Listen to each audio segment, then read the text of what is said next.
अस्सलाम वालेकुम। मैं ਤੁਹਾਡਾ ਲੱਕੀ ਭਾਈ ਆਪਣੀ ਹਯਾਤੀ ਚੈਨਲ ਤੋਂ ਤੁਹਾਡੇ ਨਾਲ ਗੱਲ ਕਰ ਰਿਹਾ।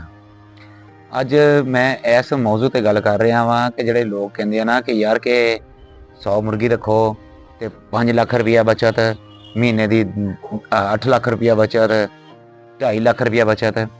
ਮੈਨੂੰ ਇਹ ਸਮਝ ਨਹੀਂ ਆਉਂਦੀ ਕਿ ਅਗਰ ਇਹ 100 ਮੁਰਗੀ ਨਾ ਇਹ 2.5 ਲੱਖ 5 ਲੱਖ ਬਚਤ ਦੇ ਰਹੇ ਆ ਤੇ ਅਸੀਂ ਤੇ ਲੋਕ ਬੇਵਕੂਫ ਹੋ ਗਏ ਇਹਨਾਂ ਨੇ 5-5 ਹਜ਼ਾਰ ਵੀ ਪਾ ਕੇ ਦੇਖੀ ਹੈ, 10-10 ਹਜ਼ਾਰ ਵੀ ਪਾ ਕੇ ਦੇਖੇ। ਸਾਨੂੰ ਤੇ ਕਦੀ 10 ਹਜ਼ਾਰ ਦੇ ਵਿੱਚੋਂ ਇੰਨੀ ਬਚਤ ਨਹੀਂ ਆਈ ਜਿੰਨੀ ਇਹ ਮਸਨ ਕੇ ਬਚਤ 100 ਮੁਰਗੀ ਚੋਂ ਕੱਢ ਦਿੰਦੇ। ਮੈਨੂੰ ਇਹ ਬੰਦੇ ਜ਼ਰਾ YouTube ਤੇ ਬਹੁਤ ਸਾਰੇ ਬੰਦੇ ਇਦਾਂ ਦੀਆਂ ਨਾ ਵੀਡੀਓ ਆ ਛੁੱਟੀ ਨਵੀਂ ਤੋਂ ਨਵੀਂ ਰੋਜ਼ ਨਵੀਂ ਤੋਂ ਨਵੀਂ ਜਦੋਂ ਚੈੱਕ ਕਰੀਦਾ ਨਾ ਕੋਈ ਨਾ ਕੋਈ ਨਵੀਂ ਆਈ ਹੁੰਦੀ ਆ।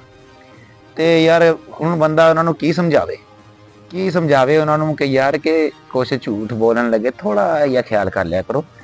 ਤੇ ਜੇ ਇਦਾਂ ਆਉਂਦਾ ਕਿ ਮੇਰੇ ਕੋਲ, ਮੈਂ ਕਹਿੰਦਾ ਕਿ ਉਹ ਬੰਦੇ ਸਾਰੇ ਇਕੱਠੇ ਹੋ ਕੇ ਮੈਂ ਆਇਆ ਨਾ, ਮੈਂ ਉਹਨਾਂ ਨੂੰ 100 ਮੁਰਗੀ ਦਾ ਪੂਰਾ ਆਲ ਟੂ ਆਲ ਖਰਚਾ ਦਿੰਦਾ।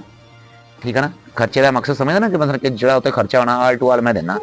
ਠੀਕ ਹੈ ਨਾ, ਤੇ ਮੈਨੂੰ ਲੱਖ ਰੁਪਇਆ ਕਹਿੰਦਾ ਨਾ, ਚਲੋ ਮੈਨੂੰ 50,000 ਰੁਪਇਆ ਬਚਤ ਦੇਈ ਜਾ। ਆਵੇ ਸਿੱਖ ਮੈਦਾਨ ਦੇ ਵਿੱਚ ਝੂਠ ਬੋਲਣ ਦੀ ਵੀ ਅਖੀਰ ਕਰ ਦਿੰਦੇ ਲੋਕ ਯਾਰ ਕਿ 100 ਮੁਰਗੀ ਨਾਲ ਇੰਨੀ ਬਚਤ, 50 ਮੁਰਗੀਆਂ ਨਾਲ ਇੰਨੀ ਬਚਤ, 10 ਮੁਰਗੀਆਂ ਨਾਲ ਇੰਨੀ ਬਚਤ। ਇੰਨੀਆਂ ਬਚਤਾਂ ਹੋਣ ਲੱਗ ਪੈਣਾ ਤੇ ਮੈਨੂੰ ਤਾਂ ਸਮਝ ਨਹੀਂ ਆਉਂਦੀ ਕਿ ਉਹ ਮੁਰਗੀ ਨੇ ਖਾਣਾ ਕੁਛ ਨਹੀਂ, ਹੋਰ ਕੁਛ ਨਹੀਂ। ਫਿਰ ਤੇ ਸਾਰੇ ਲੋਕੀ ਆਪਣੇ ਘਰਾਂ ਦੇ ਉੱਤੇ 50-50 ਮੁਰਗੀਆਂ ਨਾ ਰੱਖ ਕੇ ਬੈਠੇ ਹੋਣ ਕਿ ਚਲੋ ਕੋਈ ਨਹੀਂ 1.25 ਲੱਖ ਹੋਣਾ ਹੀ ਆ। 2.5 ਲੱਖ ਨਾ ਆਵੇ, 1.25 ਲੱਖ 50 ਮੁਰਗੀ 1.25 ਲੱਖ ਤੇ ਫਿਰ ਦਊਗੀ ਨਾ, ਤੇ 1.25 ਲੱਖ ਰੁਪਇਆ ਮੈਨੂੰ ਆਣ ਕੇ ਕੋਈ, ਮੈਨੂੰ ਯਾਰ ਸਮਝ ਨਹੀਂ ਆਉਂਦੀ ਕਿ ਲੋਕ ਝੂਠ ਬੋਲਣ ਲੱਗੇ। ਕੀ ਦੇਖ ਕੇ ਝੂਠ ਬੋਲਦੇ ਆ? ਸਿਰਫ ਇੱਕ ਵੀਡੀਓ ਵਾਇਰਲ ਵਾਸਤੇ ਕਿ ਸਾਡੀ ਵੀਡੀਓ ਜ਼ਿਆਦਾ ਚੱਲੇਗੀ। ਮੇਰੀ ਹੈ ਨਾ, ਮੇਰੀ ਵੀਡੀਓ ਨਹੀਂ ਚੱਲ ਰਹੀ ਅੱਜ ਕੱਲ, ਮੇਰਾ ਚੈਨਲ ਨਹੀਂ ਸਮਝ ਲਓ ਡੈਡ ਵਾ, ਤੇ ਲੇਕਿਨ ਮੈਂ ਵੀ ਝੂਠ ਬੋਲੀ ਜਾਵਾਂ। ਜਿਹੜਾ ਨਾਮੁਮਕਿਨ ਕੰਮ ਆ ਉਹਨੂੰ ਕਵਾਂ ਮੁਮਕਿਨ ਹੋ ਸਕਦਾ ਇੰਜ ਨਾ। ਯਾਰ ਜਿਹੜੀ ਗੱਲ ਗਲਤ ਆ ਉਹ ਤਾਂ ਮੈਨੂੰ ਸਮਝ ਨਹੀਂ ਆਉਂਦੀ। ਮੇਰੇ ਨਾਲ ਆਣ ਕੇ ਭਾਈ ਕਰਨ, ਡੀਲ ਕਰਨ, ਮੈਂ ਦਿੰਦਾ 100 ਮੁਰਗੀ ਦਾ ਖਰਚਾ।